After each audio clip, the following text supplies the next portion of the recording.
বিরোধী দলের সদস্যদের সংবিধান, আইন, রাজনীতি, আন্দোলন, অভ্যুত্থান, বিপ্লব সম্পর্কে যে কথাগুলো শুনছি আর মনে হচ্ছে আমার ৩০ বছরের পেশাগত জীবনের শিক্ষা, আমার ৩০ বছরের আইনজীবী হিসেবে যে অভিজ্ঞতা, তা কি সব মিছে, সবই ভুল, সবই কি মিথ্যে, এইটা মনে হচ্ছে।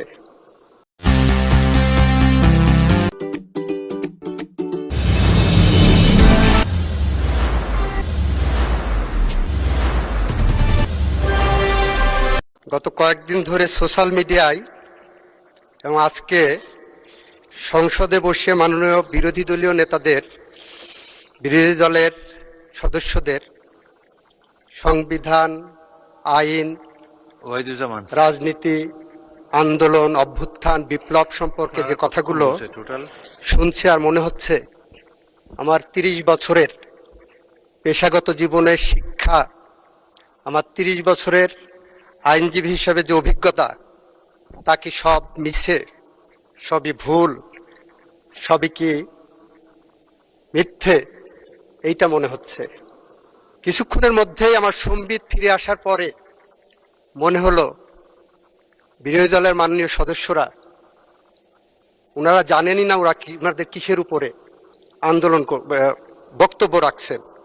ওনাদের প্রথম বক্তব্য ওনারা সংবিধান মানেন না, অথচ আজকের যে প্রশ্ন 10 ধারার প্রশ্নের প্রথম কথাই বলা আছে, সংসদ সদস্য নির্বাচনের ফল ঘোষিত হওয়ার 30 পঞ্জিকা দিবসের মধ্যে যে পদ্ধতিতে জাতীয় সংসদের প্রথম অধিবেশন আহ্বান করা হয়েছে সেই পদ্ধতি অনুসরণ করে ওই পদ্ধতিটা হলো সাংবিধানিক পদ্ধতি।